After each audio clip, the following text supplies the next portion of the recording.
Vamos a hablar sobre el sistema nervioso central y bueno, como siempre en cada sesión vemos la importancia que podría tener cada uno de los temas que vamos viendo, ¿no? Entonces, normalmente el líquido cefalorraquídeo, que forma parte de nuestro sistema nervioso central, por eso es el título del tema ese, va a ser, como ustedes saben, ¿no? Un líquido que se va a ubicar ¿dónde? Bueno, acá ustedes pueden ver, normalmente las meninges o las cubiertas del cerebro tienen capas, ¿verdad? Entonces vamos a tener acá lo que más nos importa, que vendrían a ser las leptomeninges. Esto no se olviden porque a veces quizá puedan preguntarle a los doctores en prácticas o lo que sea. Ambos se consideran leptomeninges. ¿Y dónde ubico el líquido cefalorraquídeo? Bueno, en el espacio subaranoideo. ¿Qué quiere decir subaranoideo? Que va a estar debajo del aracnoide, ¿verdad?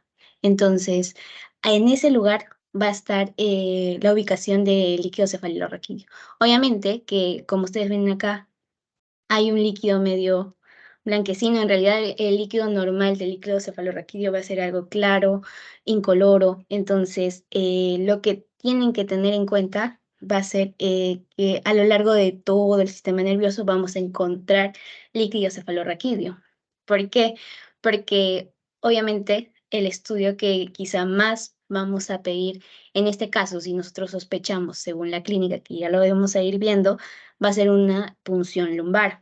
Y si solamente tendríamos líquido cefalorraquídeo solamente en la cabeza, imagínense cómo se podría realizar esos estudios, ¿no? ¿Verdad? Entonces también lo tenemos mucho más abajo, en toda la columna vertebral, en el espacio, en este caso, subaracnoideo, bajando a lo largo de toda la espina. Entonces, eh, ¿de qué viene el nombre punción lumbar? Para que nunca se olviden, punción, puncitos o medio como puncito, ¿no? Punción de unos cactus punzar y lumbus que vendría a ser de la lumbar, ¿no? Entonces, el espacio, la punción lumbar, donde obviamente va a estar ubicado, es dentro de L3, L4 el lugar o la ubicación que mayormente se realiza la punción lumbar. También hay L5. Entonces, ¿por qué yo realizo una punción lumbar entre L3, L4, L5?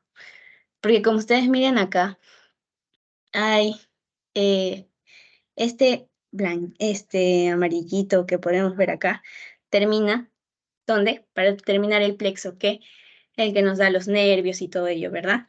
Los nervios de manera general, ¿no? Los nervios. Entonces, todo esto blanquito, incoloro, bueno, celestito más o menos, es este líquido cefalorraquídeo. ¿Y por qué punzamos en L3 y en L4? Porque ya no encontramos este plexo, miren ustedes. Ya no está, ¿ve? Entonces, es esa la razón por la cual nosotros punzamos ese lugar y es un lugar seguro técnicamente y por eso no hay como complicaciones. Entonces, por eso es muy importante saber la ubicación y el por qué nosotros vamos a punzar en ese lugar eh, para poder hacer el estudio del líquido cefalorraquídeo. ¿Ya? ¿Qué más recordar del líquido cefalorraquídeo o de la punción lumbar? Bueno, que recuerden su ubicación y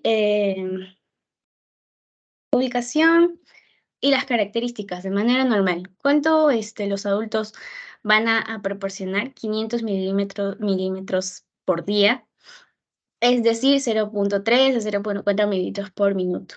El volumen normal de 90 a 150 y el líquido cefalorraquídeo se va a reponer cada 5 a 7 horas. ¿Cómo se da la producción de líquido cefalorraquídeo? Bueno, 70% de plexos carótidos, 30% del revestimiento ependimario o espacio subaracnoideo, ¿ya? Reabsorción de líquido cefalorraquídeo a través de las vellosidades aracnoideas. Eso tienen que recordar de manera normal. Ya. Ahora, como vamos a ir viendo, vamos a hablar de la meningitis. La meningitis va a ser un problema, un mecanismo que resalta cuando hay una infección de quiénes de las leptomeninges. ¿Sí? ¿Quiénes eran las leptomeninges? Contésteme, por favor. ¿Quiénes eran? Aracnoides y la pia madre. Muy bien, la aracnoides y la pia madre. Entonces, ¿Qué va a haber? Un mecanismo, va a entrar un patógeno que va a infectar las leptomeninges y me va a dar, ¿qué? Una meningitis. ¿Y por qué patógenos puedo yo infectar ese espacio, el espacio en las leptomeninges? Sería viral, bacteriano, parásitos o por hongos. Acá esta imagen les puse para poder explicarles la ubicación, esta de acá, para poder explicarles la ubicación del líquido cefalorraquídeo, pero ya en realidad es eso, ¿no? Está ubicado en el espacio subaracnoideo y eso es lo que más tienen que recordar, debajo de la meninge anaeróctea. Ya. Normalmente un paciente va a venir con una clínica para que tú puedas indicar una punción lumbar. No puedes tú indicar a cualquier persona una punción lumbar. Tiene que tener signos que tú puedas sospechar que pueda ser por causa de una meningitis. ¿Cuáles son los signos meningios característicos y principales que quizá pueda venir tu paciente? La rigidez de nuca, el signo de Kerning y el signo de Brudzinski.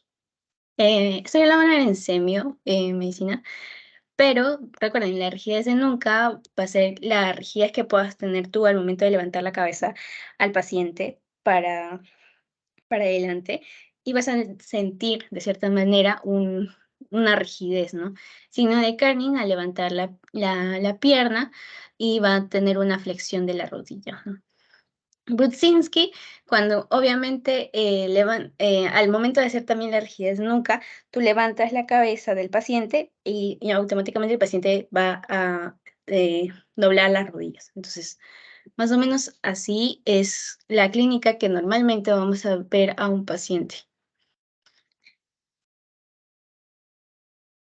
Ya, y las causas, como les había dicho, de una meningitis pueden ser tanto virales, bacterianas, parásitos o hongos. Pero obviamente que también pueden ser por causas no infecciosas.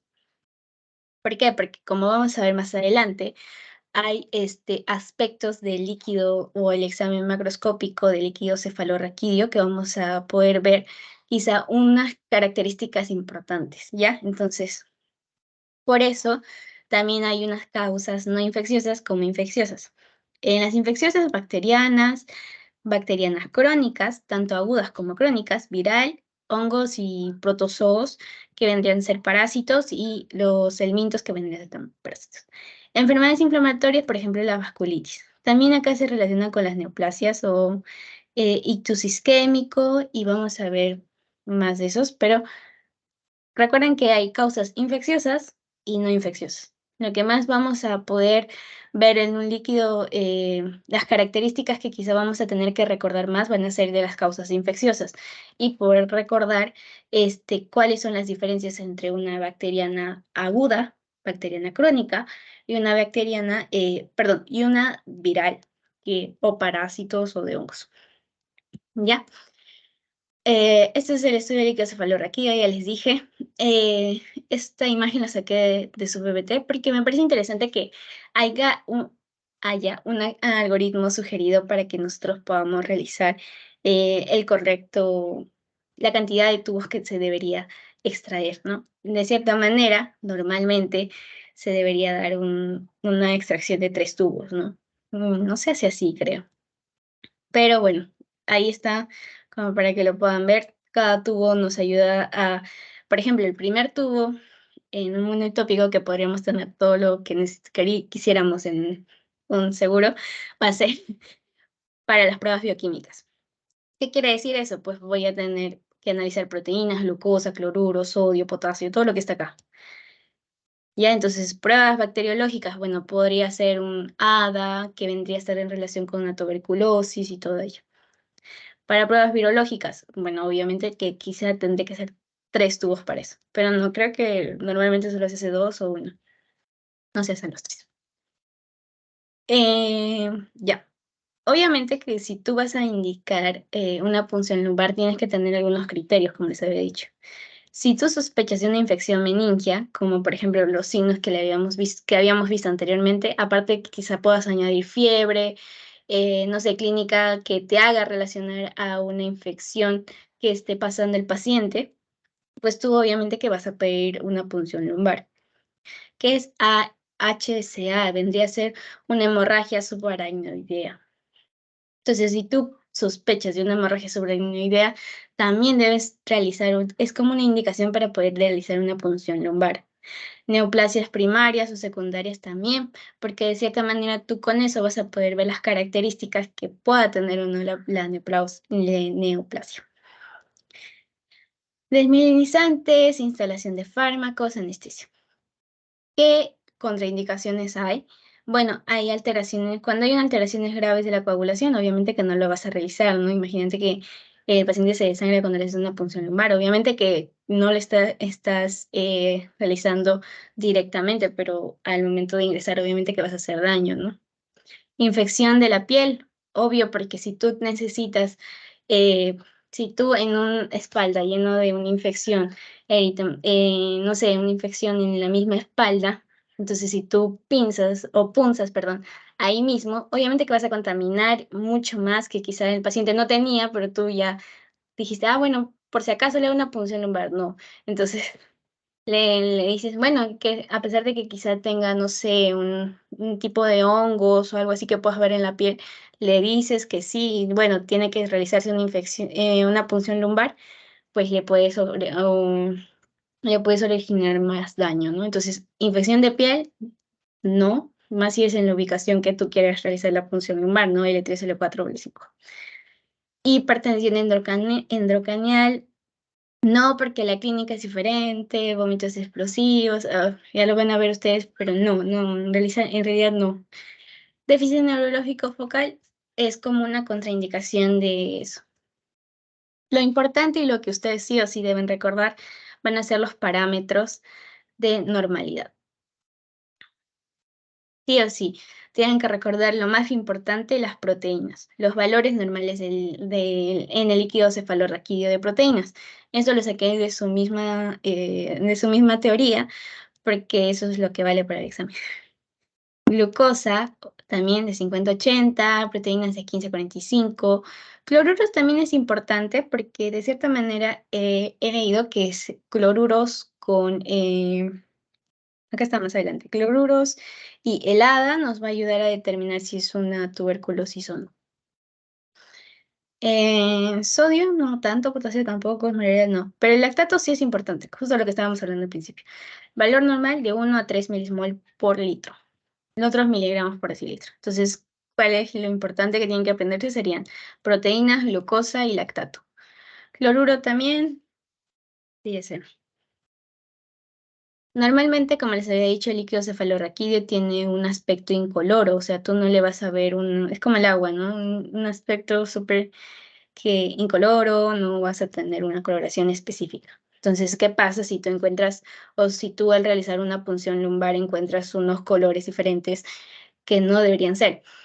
Por ejemplo, si encuentras coágulos al examen macroscópico, tú ves, mira, tienen coágulos. Podría sospechar de una TBC, podría sospechar de una meningitis supurativa. Sospechar, digo, porque de cierta manera el examen macroscópico no nos determina o no nos da un diagnóstico, porque como les he dicho, quizá de cierta manera yo puedo ver un líquido cefalorraquídeo todo purulento o una característica que quizá para mí, bueno, para mí esto es incoloro y para ti no, entonces es muy importante que quizá el examen macroscópico nos ayude a direccionar qué podría ser, no a que tú digas un diagnóstico a través de un examen macroscópico, porque aparte de que se tiene rangos eh, para poder diferir entre causas de meningitis, eh, es, es algo, es como que al ojo, ¿no? Es como que no es tan fiable. Pero obviamente que si tú miras un líquido cefalorraquídeo rosado, pues obviamente que vas a pensar que hay una hipertensión, una hemorragia subaracnoidea, pues, ¿no? Como miran acá en blanquito. Obviamente eso no es normal, pero sí se necesita hacer un estudio y todo ello, ¿ya? Cuando es viscoso, como estábamos hablando, podríamos hablar de una meningitis criptocócica, una metástasis también meningia, ¿ves? Entonces, no solamente la viscosidad podrían hablarnos de una es causa bacteriana, sino también podría hablarnos de una neoplasia que podría estar dando una metástasis. ¿Ya? Cuando es amarillo verdoso, podríamos empezar a pensar en hiperbilirrubinemia. Cuando encontramos un color marrón, vamos a poder pensar en una melanoma meningio metastásico. Y si vemos blanquecino, podríamos sospechar en una tuberculosis. Los valores de referencia son muy importantes para recuento para poder diferenciarlos. ¿Por qué? Porque un adulto no va a tener la misma cantidad de líquido cefalorraquídeo que un adulto. Aparte que el tipo de células que podría tener en porcentajes van a ser diferentes. Como ustedes lo hemos visto al inicio nada más de todas las clases, ¿se acuerdan que había una línea, habían series o líneas, por así decirlo? La serie roja, la serie blanca, la serie megacariocítica y había otra más, pero esas serían las más importantes, ¿no? Sería roja, serie blanca y serie megacariocítica. Entonces, la serie blanca dividido quizá en linfocitos, monocitos, neutrófilos, los histocitos, y los eosinófilos, ¿no? Y acá la división en cuáles son polimorfonucleares, cuáles son monomorfonucleares, que también les traje más adelante, lo vamos a ver. Pero recuerden estos valores de referencia, porque esto es en porcentajes, no se confundan. En porcentajes, el porcentaje podríamos tener linfocitos normales. En adultos 62 a 34, más o menos. ¿Ya? Ya, ya eso. Acá para que puedan ya sacarlo. Los eosinófilos, si hay un predominio, o sea, si tú miras en un líquido cefalorraquídeo, en un estudio de líquido cefalorraquídeo, un predominio de eosinófilos, podrías pensar en una cisticercosis, en algo parasitológico, ¿no? Ascaris o toxoplasma. Ya, Ascaris, toxoplasma, cisticercosis. Entonces, si tú ves predominio de eosinófilos, podrías pensar o relacionarlo a eso. Esto vendría a ser un VAR estudio para ver qué. Este es, más que nada lo vamos a ver la próxima clase. Es para TBC, tuberculosis. Pero como ustedes miran, también puede haber TBC. El TBC abarca o se expande por todos los órganos y el líquido cefalorraquídeo o el espacio subaracnoideo también es invadido de estos micobacterios. Entonces, si es positivo, vamos a verlo de esta manera. Y como acá les había puesto, vamos a ver como tipo coágulos, algo así. Y el VAR es positivo, obviamente para tuberculosis. Eh, ya, este cuadro también es importante. Diagnóstico diferencial de causas de sangrado. Porque de cierta manera, como habíamos visto, ¿no? El examen macroscópico nos puede dar, por ejemplo, coágulos y podríamos pensar, bueno, podría ser TBC. ¿Cómo lo diferencio? Porque obviamente cuando tú realizas una punción lumbar, puedes dañar vasos y te puede hacer confundir si es una hemorragia supracnioidea o si es un vaso o una punción traumática nada más. ¿Cómo yo lo diferencio? Por el estudio que nosotros podamos tener por ejemplo, ¿qué? Presión de líquido cefalorraquídeo. La hemorragia supracnioidea va a estar alta, no hay cambio de color. En cambio, cuando tú realizas una punción traumática, obviamente que con el tiempo va a bajar la coloración o el sangrado va a disminuir, ¿no? Entonces, cuando hay una hemorragia supracnioidea, siempre va a estar ese color así, va a permanecer el color así como estamos viendo este tipo rosado. Pero si es una punción traumática, bueno, quizá va a bajar o no va a estar así, va a estar como un rojo con, no sé, rojito nada más, con unos manchitos. La coagulación va a estar presente en una punción traumática, obviamente, porque tú realizas una punción traumática, va a haber coagulación. Repetición de la punción lumbar sin sangre, vamos a ver una centrifugación y en la centrifugación vamos a ver en una punción traumática un líquido claro. A diferencia de una hemorragia supracnioidea, que cuando se hace la centrifugación vamos a ver la santrocomía. Que lo vimos también, ¿se acuerdan? En líquidos Eh, ay, en pulmón, líquido pleural. Ya, y este cuadro es lo que ustedes sí o sí tienen que aprender. Si tienen que aprenderse algo, que sea esto, aparte de otro cuadro más. Pero este nos ayuda a determinar las características del líquido cefalorraquídeo. Como acá les había dicho, hay importante el glucorraquio, proteinorraquia y el lactato, que acá no está, pero también es importante el lactato. Entonces, como acá ustedes miran, también su compañero nos preguntaba hace rato de purulento, el aspecto purulento, claro, turbio, claro. Sí, también nos ayuda, como ustedes miran acá. Es parte de una característica del líquido cefalorraquídeo, pero lo que más es fiable sería una glucorraquia, realizar un análisis para ver la cantidad de glucosa que podríamos encontrar en el líquido cefalorraquídeo. ¿Cómo lo distingo entre una meningitis aguda y una crónica? Vamos a poner otro. La aguda, obviamente que también el paciente va a venir con una clínica de hace 2 días, un corto tiempo, ¿no? No va a tener quizá una causa aparente mayor a ese tiempo. Entonces, si una meningitis aguda, obviamente el tiempo de enfermedad va a ser importante. La presión de apertura que se mide va a estar elevada en todos, normal o elevada. Entonces, no es importante que quizá lo puedan diferenciar o se lo puedan memorizar. Lo que sí quizá podrían preguntarle, bueno, sería que en una meningitis aguda vamos a poder ver un aspecto purulento y en una meningitis crónica vamos a ver un aspecto claro o turbio. Y si es un claro o turbio, ustedes piensen siempre en tuberculosis. Obviamente que la tuberculosis va a estar en relación con una meningitis crónica y dentro de la meningitis crónica, ustedes recuerden esto, glucorraquia va a estar baja, hipoglucorraquia, hipo baja, y la proteinorraquia va a estar elevada, sería hiper.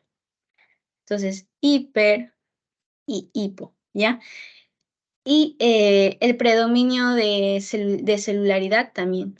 Cuando hay mononucleares o cuando se te diga hay predominio de mononuclear o MMN.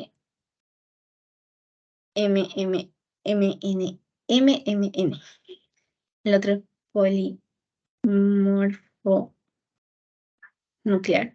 Vendrían a ser mononuclear. Tú piensas en algo crónico. ¿Qué me puede dar algo crónico? Bueno, una TBC, una neoformans, una monocitogenes. Cuando pensamos en una meningitis aguda, vamos a ver la glucorraquia, hipoglucorraquia bajo. La proteinorraquia va a estar elevado. Ojo, esto es una meningitis aguda con una meningitis crónica. Otra cosa es una meningitis bacteriana, viral y micótica que vendrá a ser hongos o parásitos. Ahorita estamos viendo de meningitis aguda y crónica. ¿Cómo la diferencio? Si es una meningitis aguda o si es una meningitis crónica. Bueno, también los niveles de glucorraquia, proteinorraquia, la etiología que va a ser diferente. En una meningitis aguda puedo presentar en un Streptococcus pneumoniae, en una meningitis, una monocitogenes también, pero en una meningitis crónica puedo pensar a la cabeza en tuberculosis, algo relacionado a eso. Entonces, eso que tienen que, que memorizárselo sí o sí. Más que nada esto, glucorraquia, proteinorraquia, la etiología, y también en etiologías no infecciosas, porque obviamente que habíamos visto que hay causas infecciosas y no infecciosas, ¿no? Entonces las no infecciosas vendría a ser, por ejemplo, una meningitis química en una aguda y en una crónica podríamos ser relacionar la carcinomatosis. Eso. ¿Hasta acá alguna duda?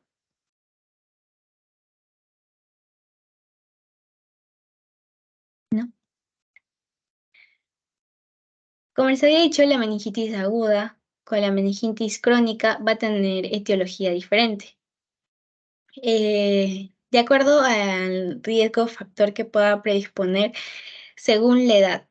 Esto también está en su teoría y quizás sería muy importante que lo recuerden, ¿no? Al menos los primeros que según la edad. Por ejemplo, de 18 a 50 años, que vendría a ser casi nuestra edad, bueno, la mayoría, de Streptococcus pneumoniae, meningitis y hasta influenzae, ¿no? Entonces, eso y a los recién nacidos también es importante que lo recuerden. Como aquí está, en la meningitis bacteriana del recién nacido, ustedes siempre van a pensar, siempre que les digan una meningitis bacteriana o les pongan un caso clínico de un recién nacido, ustedes piensen, puede ser un patógeno bacteriano. ¿Y qué patógeno bacteriano podría ser? Bueno, un Streptococcus del grupo B, por ejemplo, Streptococcus agalactiae, Escherichia coli, Listeria monocytogenes y otros tipos de enterococos, ¿no? Recuerden que el Streptococcus agalactiae es un gran positivo. Quizá les puedan poner una característica más como un gran positivo que causa meningitis bacteriana en recién nacido y ustedes ponen, no sé, E. coli y ustedes saben que E. coli es negativo, entonces ahí pueden fallar, ¿no? Entonces, recuerden, Streptococcus agalactiae es gran positivo y E. coli es negativo. También lo vimos acá se pasaba en ITU, E. coli. Muy, muy mencionada últimamente. Ya. Aparte de ello, también de la meningitis aguda, vamos a tener algunas causas que se relacionan a procesos que pueda estar pasando el paciente. ¿A qué me quiero referir? Si hay pacientes que están inmunocomprometidos, ¿qué voy a pensar? Un Streptococcus pneumoniae, una Neisseria meningitis y todo esto que quizá deberían aprendérselo. Procesos neuroquirúrgicos, es decir, que esta paciente o el paciente ha pasado por un proceso quirúrgico, entonces si te dan un caso clínico, te dicen, paciente, mujer que pasó por un proceso neuroquirúrgico, ¿qué tipo de bacteria puedo sospechar en relación a una meningitis aguda? Streptococcus aureus, Streptococcus coagulasa negativo, Bacillus aéreos gram negativos y así. Entonces, quizás sería importante que lo aprendan. Si es una fractura de base de cráneo, ustedes tienen neumonía influenciada de Streptococcus grupo A. Ya, esos. Si hay una meningitis crónica, si hay una meningitis crónica, ustedes van a pensar si es bacteriana, si es por hongos y si es por parásitos. Como les he dicho, por parásitos, normalmente la predominancia va a ser de eosinófilos. Eosinófilos. Pero les voy a poner eosinófilos. Es una predominancia. Es como que predominantemente vamos a encontrar eosinófilos si se da una meningitis crónica por parásitos. ¿Ya? Bacteriana también.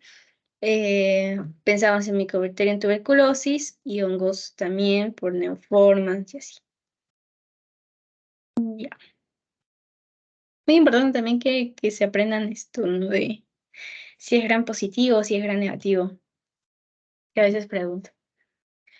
Y acá yo les quise hacer un resumen como un flujograma, ¿no? Para que les ayude. Y espero me entiendan. La meningitis, en este caso, ya habíamos visto, hay una clínica que podría ser fiebre, cefalea y los signos meningios. Kerning, Brusinski y rigidez de nuca y otros también hay. Hay más.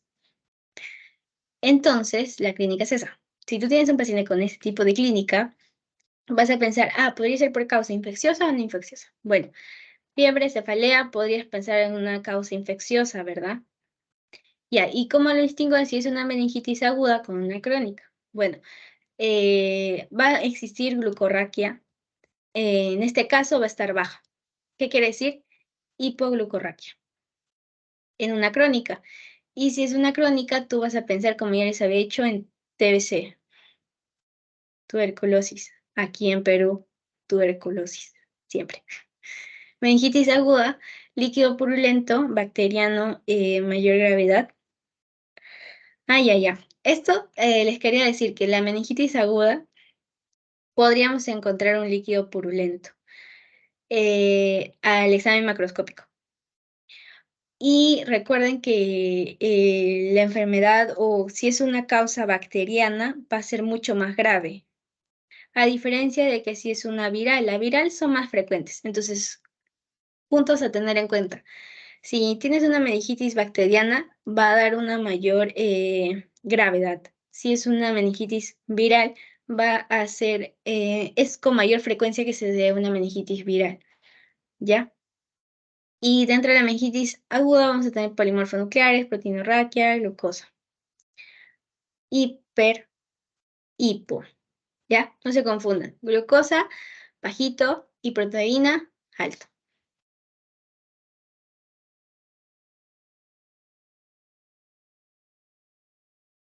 Ya, este cuadro también, sí, hay muchos cuadros acá, pero es que en realidad los cuadros nos ayudan a poder entender un poco más eh, a qué, a qué a qué causa puede estar en relación a los líquidos cefalorraquídeos, pues, ¿no? Entonces, sí, por eso es importante. Entonces, antes que les explique este cuadro, es muy importante que ustedes recuerden como les he dicho, la serie blanca se forma parte, ¿quiénes? Los leucocitos. Los leucocitos se pueden dividir en quién, polimorfo nuclear, monomorfo nuclear. Mononucleares van a ser los monocitos y los linfocitos. Porque miren ustedes acá, tienen un solo núcleo, mononuclear.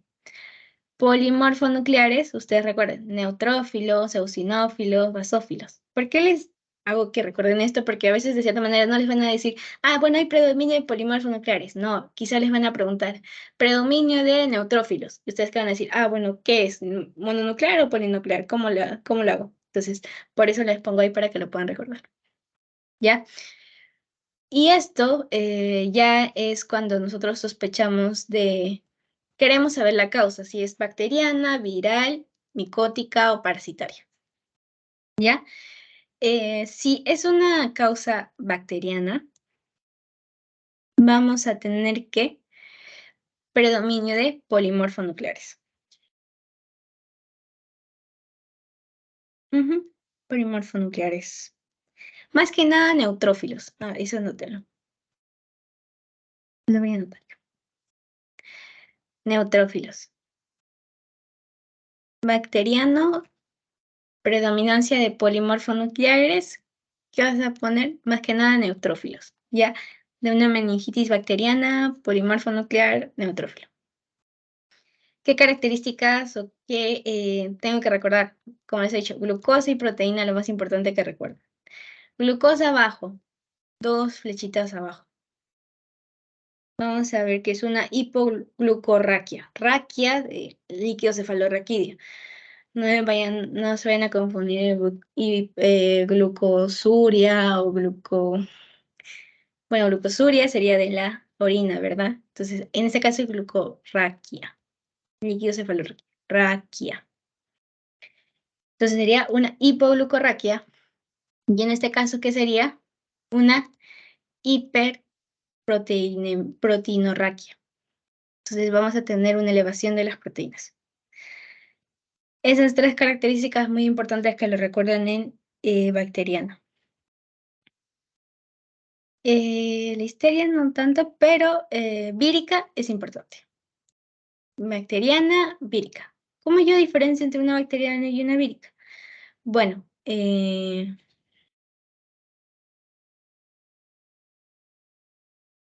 sí. Una vírica vendría a estar en relación con un predominio, en este caso de linfocitos. ¿Quiénes son los linfocitos? ¿Forman parte de quiénes? Ayúdeme.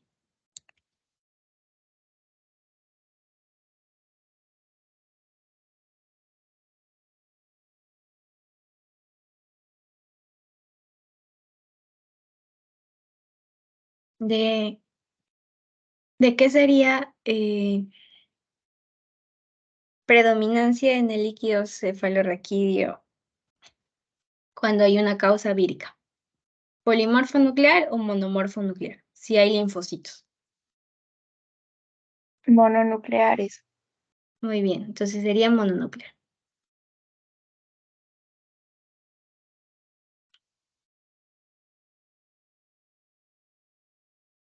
La glucosa va a estar normal y las proteínas van a estar ligeramente elevadas.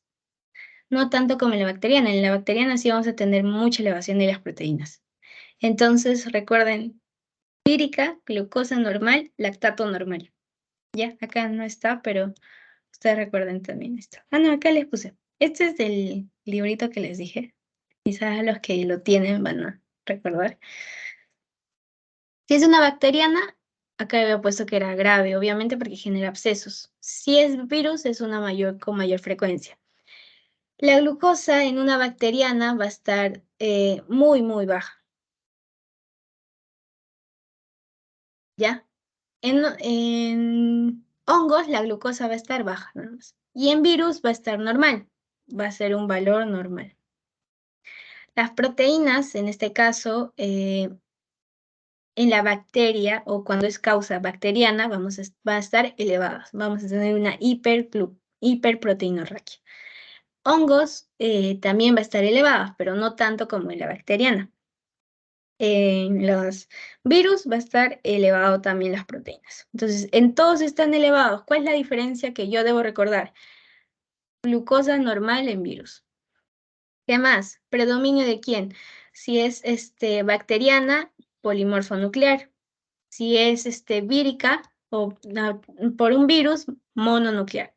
En hongos también puede ser un mononuclear. El ácido láctico, lactato, vendría a estar aumentado en bacteria, aumentado en hongos y normal en viral. Entonces, ¿qué tienen que recordar ustedes? Quizás solamente lo viral, ¿no? Y bueno, las otras características quizás en hongo también.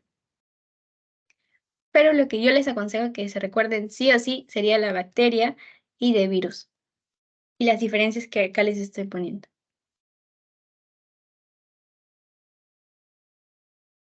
Ah, ups, pensé que había hecho mal. Ya. En cuanto a este cuadro también es importante, porque nos ayuda a diferenciar entre una meningitis bacteriana y vírica, repasando lo que habíamos visto anteriormente. Ya, en la vírica, como ustedes miran acá, vamos a poner vírica, va a haber predominio de ¿qué? Monomorfo nuclear. La glucosa va a estar normal, lactato normal, ¿ya? Bacteriana va a estar predominio de polimorfonucleares, más que nada neutrófilos, ustedes lo notan, neutrófilos. También vamos a tener, ¿qué más?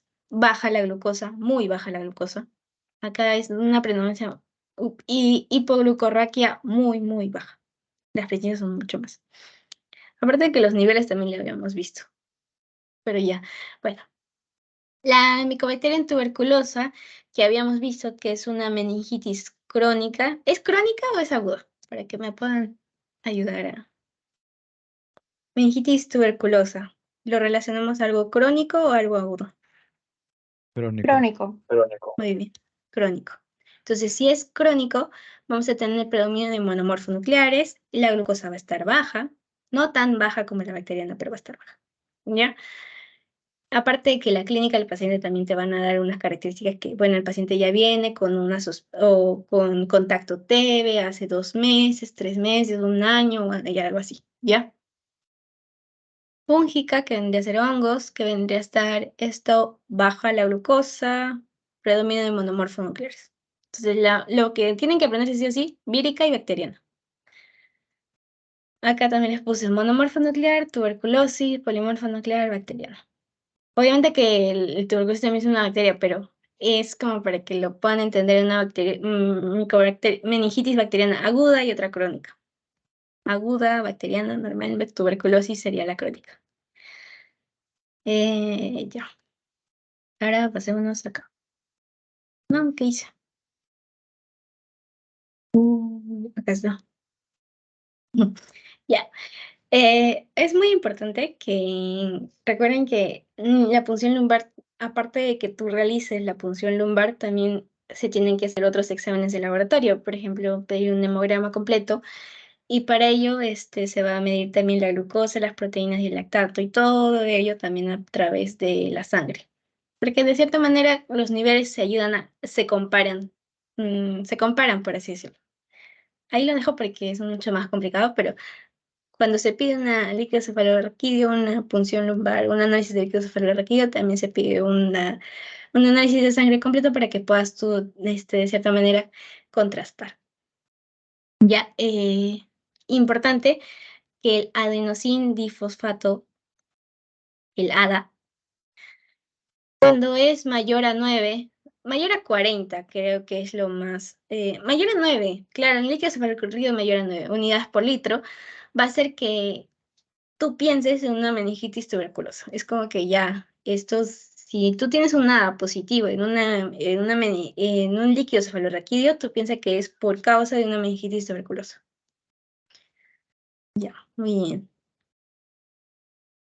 Vamos. Acá es otro cuadro, no se ve muy bien, lo siento, pero es lo mismo. Ustedes tienen que recordar lo mismo.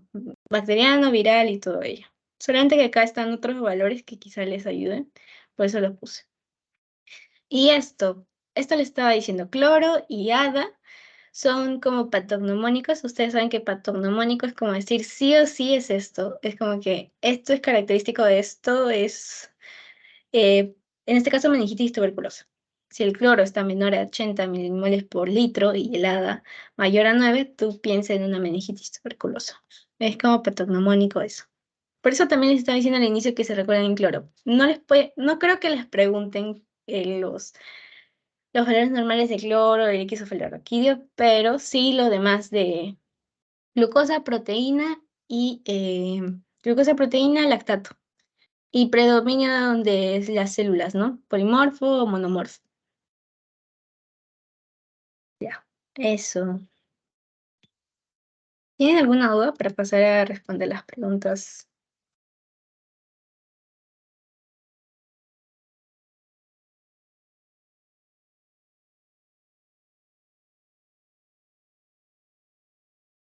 ¿No tienen dudas? Tenía una consulta, la meningitis más común en niños, ¿cuál sería? Viral, ¿no? Sí, viral, viral. ¿Lo dije? ¿No lo dije? Sí lo dije. Pero es muy importante que lo recuerden. Sí, la meningitis más común va a ser la viral. En niños, en niños. Ahorita vamos a ver también en el caso clínico. Ah, no les puse porque en el caso clínico les iba a explicar. Ya. Sí. Ah, ya. Puse acá, neonato con diagnóstico de meningitis bacteriana. En el examen de laboratorio vamos a tener leucocitos de 25.000, PCR de 40. Los leucocitos, valor normal de leucocitos, ¿se acordarán, chicos? De 4 a 10.000. Muy bien, de 4 a 10.000. El PCR no creo que se recuerden, no, sí se recuerda.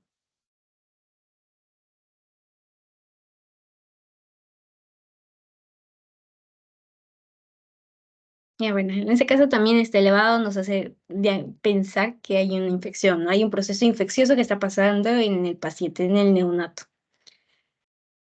Acá, el aspecto de líquidos cefalorraquídeo. Bueno, es turbio, glucosa disminuida. Hay una hipoglucorraquia, en verdad. Glucosa disminuida. ¿Cuál era lo que más se caracterizaba en una... bueno, otra vez me trabé. La glucosa era lo que más nos ayudaba a diferenciar entre bacteriano, hongo y viral, ¿verdad? Entonces, si esta glucosa está disminuida, ¿en qué yo puedo pensar? En ¿En un algo hongo o viral? bacteria. En una Hongo y bacteria, bacteria. ¿verdad? Un hongo o una bacteria. Exacto. Viral no, ya no ni lo pienso. Acá con esto lo descarto completamente viral. Aunque tampoco nos dan una respuesta con algo viral, ¿no? Pero más o menos descártenlo así. Proteínas elevadas. Hay una hiperglucorraquia. Leucocitos elevados, gran positivo. Como les había dicho, a veces les dan esto, ¿no? Como que la característica de la bacteria es gran positivo. Bueno, ¿qué podría ser en un neonato con meningitis bacteriana que es gran positivo? ¿El pseudomonas aeruginoso? No. Acá tendrían que recordar estas causas que les puse acá. meningitis aguda, meningitis esto. Pero lo más importante es que recuerden que quizá en el recién nacido son estos. Y les había dicho que el Streptococcus del grupo B, que es el Streptococcus agalactiae, es el único positivo. Ah, no, perdón, es el positivo. Y la Listeria monocytogenes también es positivo. Y la E. coli sería negativo. Lo hemos visto también. Entonces, ya con eso, si hay una meningitis bacteriana, voy a pensar en una E. coli.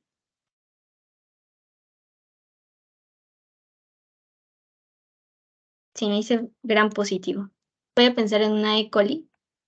No, ¿verdad? ¿Por qué?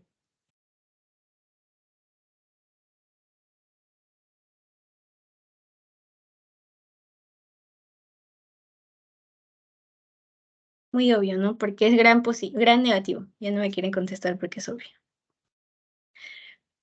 Si es gran negativo, pues si acá me están diciendo gran positivo, obviamente que la Escherichia coli también es parte de patógenos que causan una meningitis bacteriana en los neonatos. Pero si me dicen una gran positivo, pues yo puedo pensar en un Streptococcus agalactiae, ya hay una Listeria monocytogenes. ¿Cuál es la pregunta trampa, agente causal más frecuente? Más frecuente, Streptococcus agalactiae. Porque como vemos, el Listeria monocytogenes también sería una gran positiva, ¿verdad? Pero es menos frecuente que la Streptococcus agalactiae. Pregunta trampa. ¿Ya? Ya. Paciente mujer de 9 años, antecedentes de hidrocefalia al nacer, portador de drenaje de BP, curso hipoactivo, febril, cefalea, septicémica, cefalea del tren, está aspecto turbio, color verde, tinción de Gran, bacilos Gran negativos, oxidasa positiva, el diagnóstico presuntivo es... Bueno, esta pregunta, de cierta manera, es muy compleja, creo yo, pero tú cuando el aspecto turbio o color medio verduzco que les había dicho que se relaciona con una hiperbilirrubinemia, ¿no? Entonces, tinción de Gram, tenemos bacilos Gram negativos. ¿Cuáles serían los bacilos Gram negativos? Podría ser una E. coli, ¿ven? Porque es un Gram negativo, pero hay otras características y otras características que nos dan en la pregunta que nos hacen direccionarnos a otra cosa. ¿Por qué? Porque, por ejemplo, miren, antecedentes de hidrocefalia al nacer, portador de DNAGDP. En este caso, nosotros podríamos pensar en una pseudomonas aeruginosa. Y más que nada, creo que esta pregunta lo tontearon porque sería por un proceso posquirúrgico, un neuroquirúrgico, ¿no? Porque el paciente cursaba hidrocefalia, portador de DNAGDP, se suponía que quizá podría tener un proceso neuroquirúrgico. Muy compleja, pero ojalá no les pregunten así. Para ello ustedes tienen que escuchar bien las causas que podría decir el doctor, si hay un predominio de alguna bacteria por algún tipo de características clínicas o antecedentes del paciente y ya así lo podrían sacar. Es muy compleja esa pregunta, la verdad.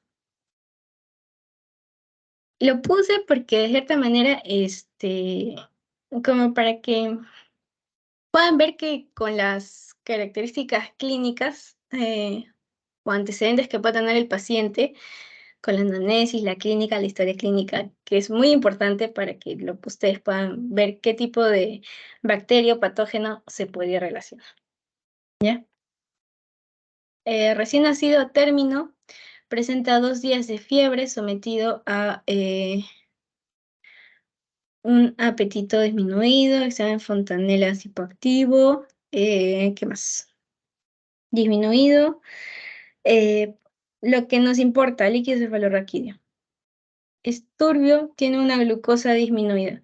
Si es una glucosa disminuida, no voy a pensar en viral. Viral, no. Proteínas incrementadas. Bueno, las proteínas incrementadas da en 2. Entonces tendríamos meningitis bacteriana aguda o crónica. ¿Alguna pregunta tiene?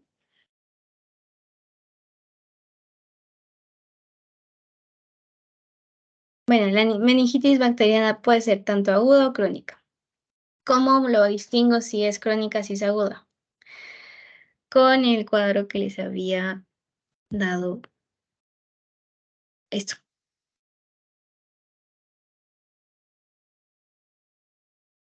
Ya.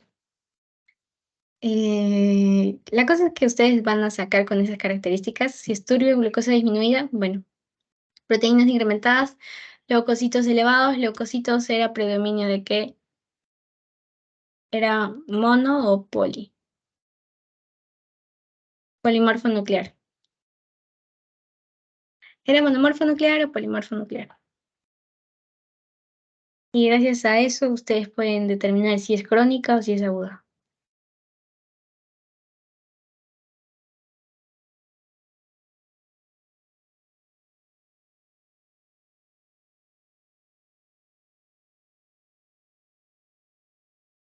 Aparte también que la clínica, chicos. La clínica es muy importante acá, lo que les ponen los doctores a veces no es por las puras.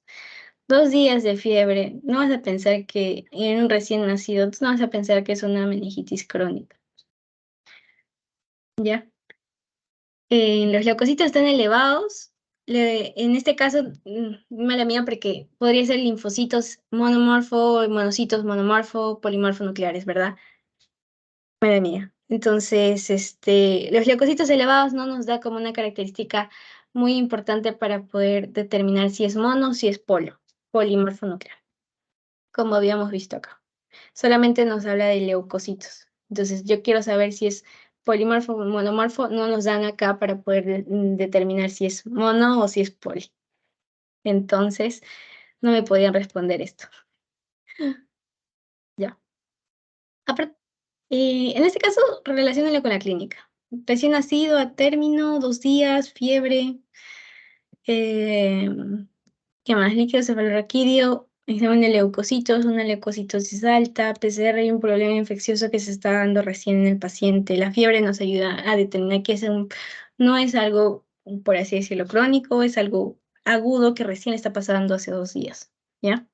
Por eso más que nada es agudo. Paciente varón de 60 años, antecedentes de VIH, tratamiento Targa, hace 5 meses presenta fiebre, cefalea, decaimiento, hace 5 semanas. Examen de Kernin positivo, bueno, hay una meningitis, probablemente, líquido cefalorraquídeo patológico, BAR positivo, porque marque el diagnóstico definitivo. Una encefalitis, no, sarcoidosis, no, monocardiosis, no. Entonces me quedaría en la meningitis criptococócica, que vendría a ser por algo bacteriano o por algo agudo, por algo crónico. Si es un Targa y me da un VAR positivo, que como habíamos dicho es característico de TBC, entonces sería una meningitis tuberculosa.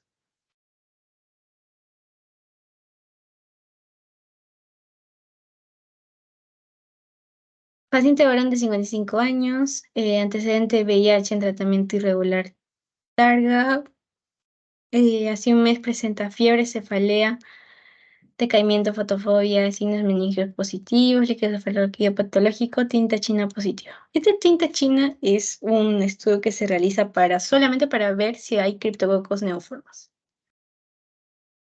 Ahí lo dejo porque es una pregunta. No me dice nada.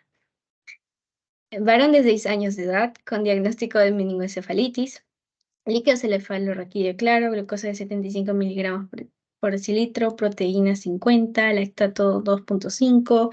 ¿Cuál es el agente causal? Entonces, por eso, como les había dicho en un principio, es muy importante que recuerden el líquido cefalorraquídeo, sus valores normales, más que nada proteína, glucosa, lactato. ¿Ya? Eso sí o sí tienen que aprenderse. En este caso, aparte de que es un varón de 6 años, si ustedes no recordaran, por A o B, no recordaran los valores normales de la glucosa, proteínas y lactato, si no te dice que es algo bacteriano, tú piensas que en un niño, como había preguntado su compañero, es algo viral. Con mayor frecuencia se da lo viral. Es mucho más grave que se dé una meningitis bacteriana en un niño y es mucho más frecuente que se dé una meningitis viral en un niño. ¿Ya? Entonces, varón de 6 años, bueno, ya, podría ser como si ya te tomaste mucho tiempo en resolver tus otras preguntas del examen, bueno, ya es varón de 26 años, de 6 años, meningoencefalitis, pues no puede ser viral. Entonces, por eso, más que no. Obviamente que sería lo ideal que ustedes se aprendan los niveles de glucosa, las proteínas y el lactato. Pero, bueno. Y acá recuerden, pues el lactato en este caso es normal, acá está normal. En la glucosa también está normal. Entonces, como les había dicho, lo único que quizás se podría elevar un poquito serían las proteínas. El lactato, glucosa y lactato normal en algo viral. ¿Ya? Entonces, eso, tienen dos formas para poder hallar la respuesta. Paciente de 30 años, llega de emergencia inconsciente, febril, rigidez de nuca, cardio positivo, microcefalorraquídeo, presión de apertura 25. También, mira, es importante que se acuerden la presión de apertura. Linfocitos, acá sí me pueden decir si es polimorfo nuclear o no, pero en este caso les dice polimorfo nuclear, monomorfo nuclear. Glucosa disminuida, proteínas elevadas. Glucosa disminuida, proteínas elevadas. Entonces descarto que sea algo viral porque la glucosa en este caso está disminuida. ¿Ya? Y hay predominio en polimorfos nucleares que es característico de algo bacteriano.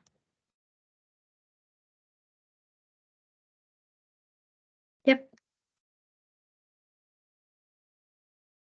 ¿Tienen alguna duda aparte de... ¿Tienen alguna duda? ¿Quieren que repita algo? ¿Algo no les quedó muy claro? Díganme. Ahora o callen para siempre.